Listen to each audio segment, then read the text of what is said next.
കേരളത്തിൽ ഏറ്റവും budget friendly ആയിട്ട് ലോഡർ ഫ്രൈസ് കൊടുക്കുന്ന നമ്മളെ ഷെഫ് ലോഞ്ചിലെ പുതിയ കോംബോ ഓഫേഴ്സ് നിങ്ങൾ അറിഞ്ഞോ? പരിചയപ്പെട്ടാലോ? ലിസൺ സുഹൃത്തുക്കളെ. ഇത് ഇവിടുത്തെ special smoky cheese loaded fries പുതിയ അറൈവലാണ് കേട്ടോ. വെറും 199 ഉറുപ്പ്യക്കാണ് കേട്ടോ ലോഡർ ഫ്രൈസും മൊഹീത്തും റൈസും മൊഹീത്തും ഒക്കെ ഉള്ള കോംബോ ഇവരോടെ കൊടുക്കുന്നത്. അതും ക്വാണ്ടിറ്റിയിലൊന്നും ഒരു കോംപ്രമൈസും ഇല്ലാതെ. ഇത് ഇവിടുത്തെ Mexican Lal Mirchi loaded fries.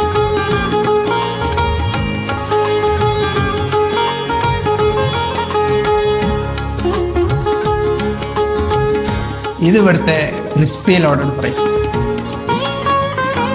അപ്പോൾ ഫ്രണ്ട്സിൻ്റെയും ഫാമിലിൻ്റെ ഒക്കെ ഒപ്പം ഇവിടുത്തെ കോംബോ ഓഫേഴ്സ് ഒന്ന് ട്രൈ ചെയ്ത് നോക്ക്. അതോടൊപ്പം തന്നെ ഇവിടുത്തെ സ്മോക്കി ചീസ് ലോഡർ ഫ്രൈസ് ഒരിക്കലും മിസ്സാക്കരുത് കേട്ടോ. എനിക്ക് ഭയങ്കരമായിട്ട് ഇഷ്ടമായി. ഏതായാലും അടുത്തൊരു വീഡിയോ വരെ സ്റ്റേ ട്യൂൺഡ്. ബൈ.